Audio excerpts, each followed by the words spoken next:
Bonjour à toutes et à tous, et bienvenue sur la chaîne pour un nouvel épisode riche en tensions, en secrets révélés et en coups de théâtre qui vont marquer un tournant à l'Institut Auguste Armand.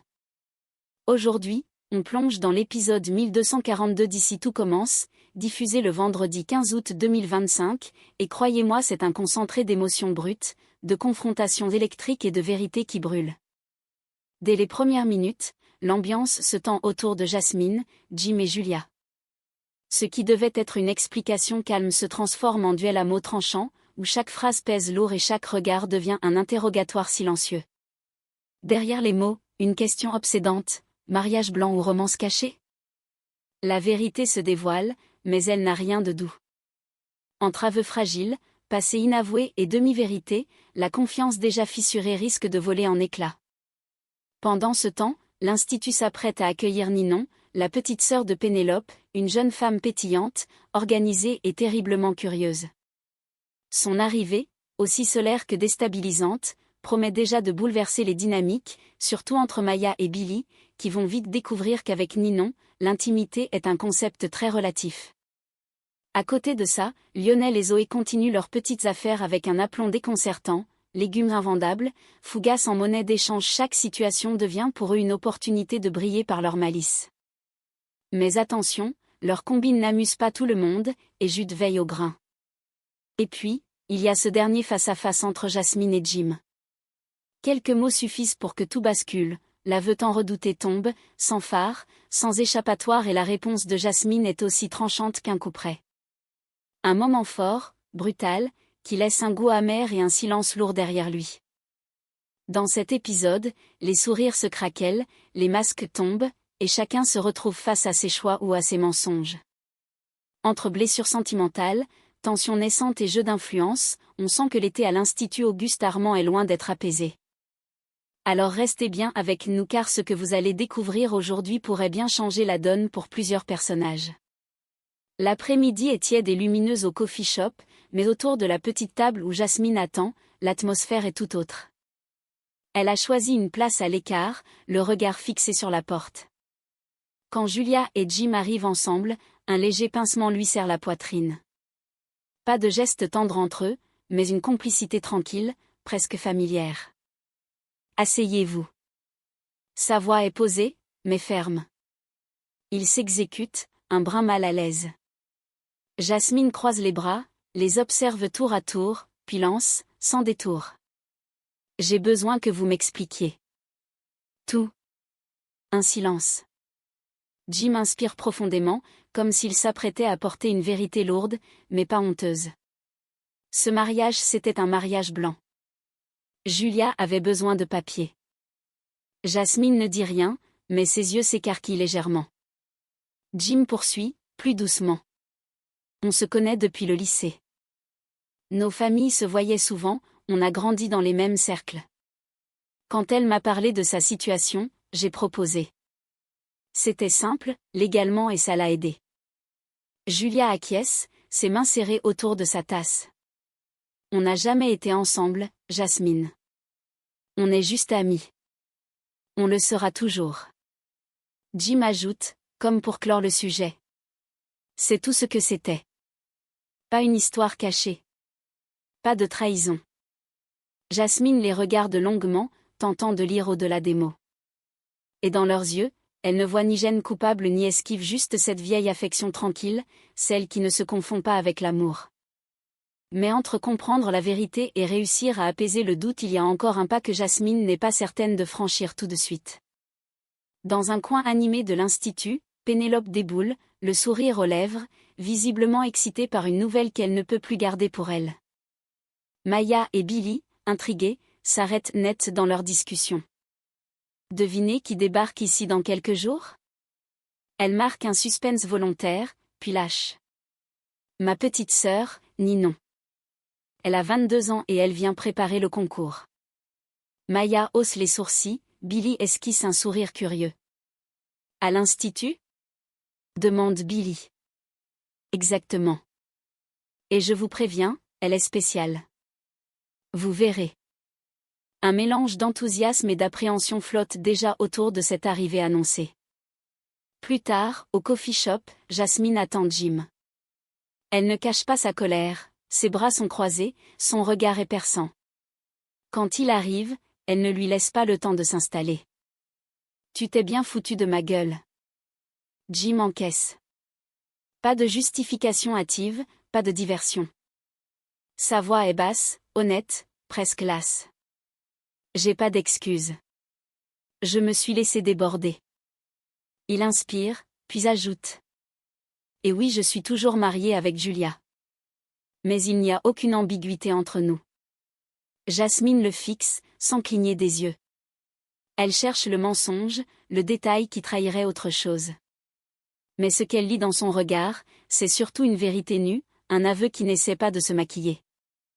Elle finit par souffler. Je te crois. Mais je veux plus jamais de mensonges. Plus jamais.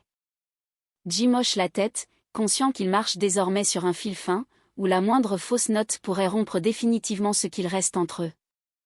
Et Jasmine, elle, sait que croire quelqu'un est un pari mais qu'elle n'est pas prête à en perdre une seconde fois la mise. En fin de service, alors que le bar se vide peu à peu, Gary s'installe lourdement sur un tabouret face à Jude. Il a cette mine fatiguée de quelqu'un qui rumine depuis trop longtemps. Jude, intrigué, lui sert un verre d'eau et l'invite d'un regard à vider son sac. Gary ne se fait pas prier. Faut que je te dise, j'en peux plus de vos deux champions, là. Zoé et Lionel. Jude fronce les sourcils, surpris. Qu'est-ce qu'ils t'ont fait? Gary se penche, comme s'il livrait une confidence honteuse. À chaque fois que je veux juste bosser tranquille ici, il me force à commander une foutue fougasse pour avoir le code Wi-Fi. Il lève les yeux au ciel, exaspéré. Sérieux, ça fait 3 jours que je bouffe plus de fougasse que de repas normaux. Je suis en overdose. Jude retient un sourire. Il sait que derrière l'agacement de Gary, il y a un fond de vérité et un peu de mauvaise foi, bon enfant. Ok, je vais m'en occuper. Plus tard, Jude retrouve Zoé et Lionel derrière le comptoir, tous deux un peu sur la défensive en le voyant arriver.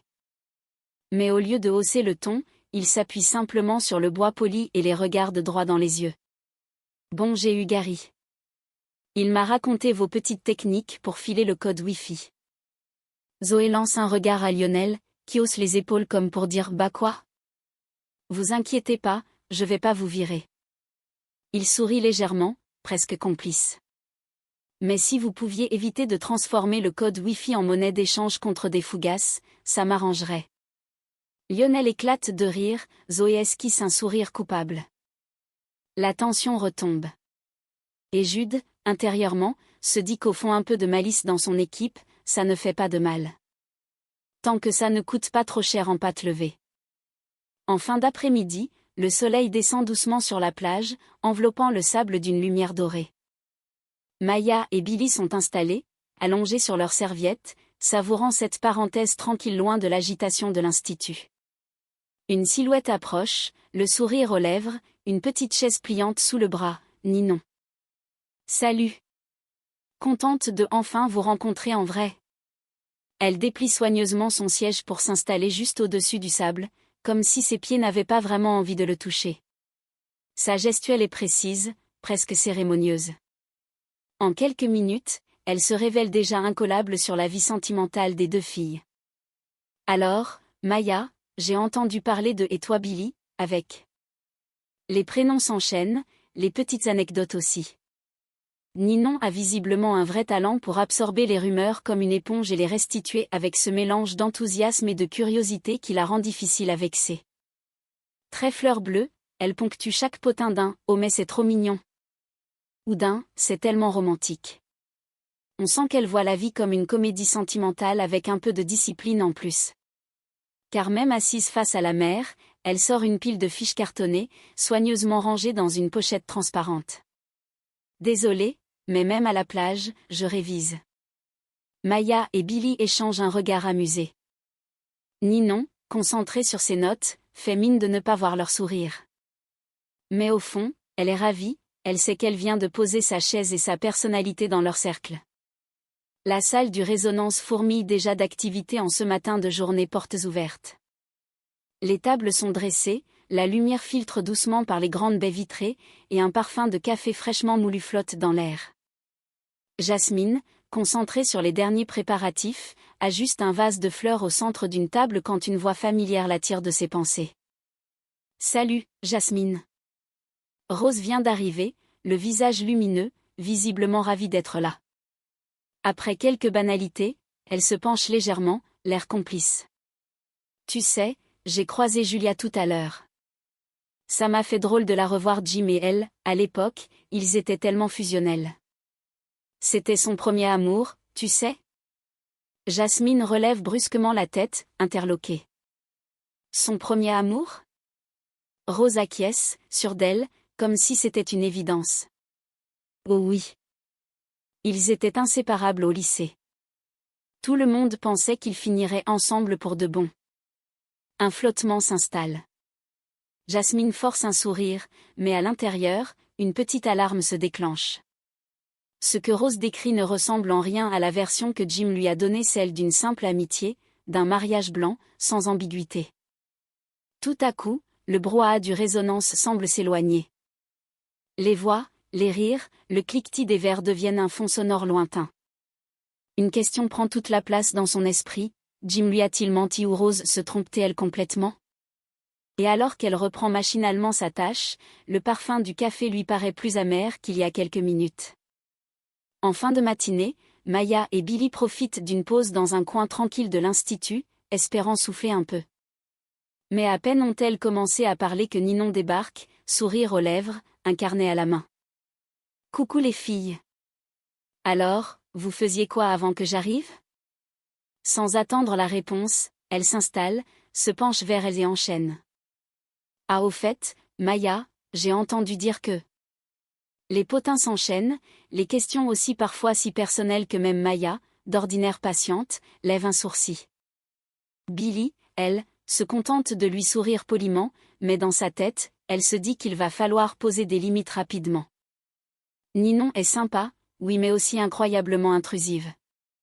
Et quand elle ressort son jeu de fiches de révision en plein milieu de la conversation, elles échangent un regard qui en dit long, ça va être long. Pendant ce temps, dans une petite rue derrière le marché, Lionel et Zoé reviennent triomphants. Ils tiennent chacun un sac rempli de légumes moches, achetés pour une bouchée de pain. Leur plan ? Les proposer à Jude pour le bar.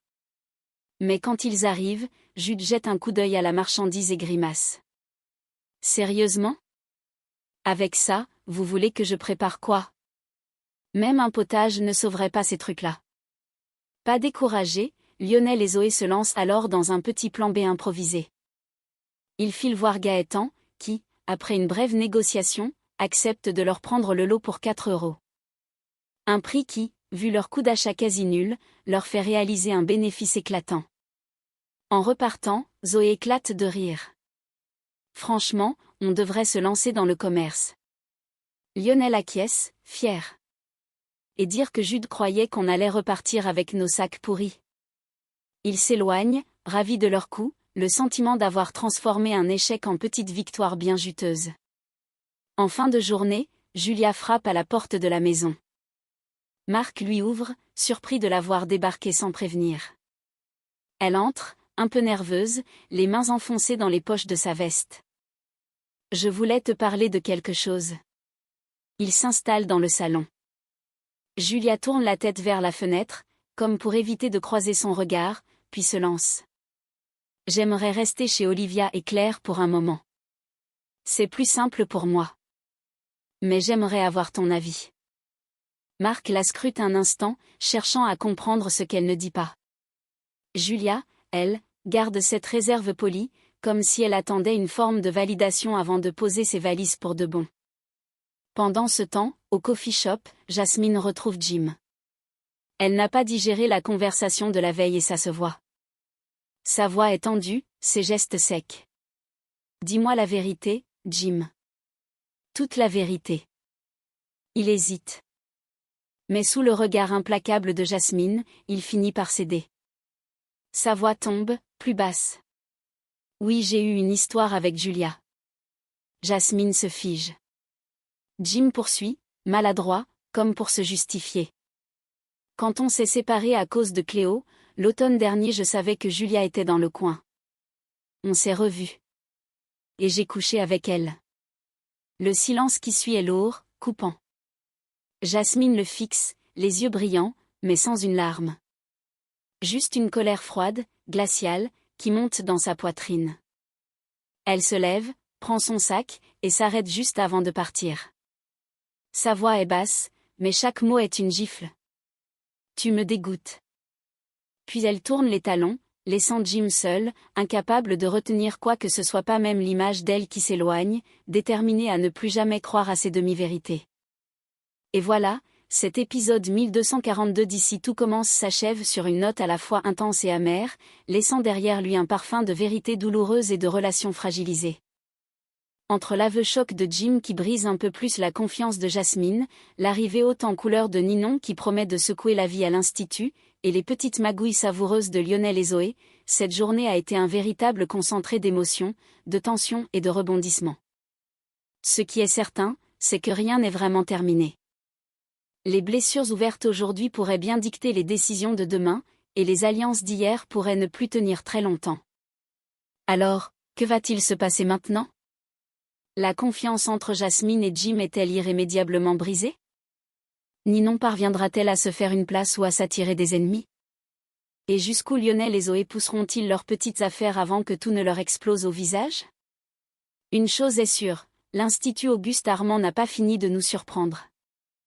Merci d'avoir suivi cette analyse avec nous, n'oubliez pas de liker, de vous abonner et d'activer la cloche pour ne rien manquer des prochains épisodes.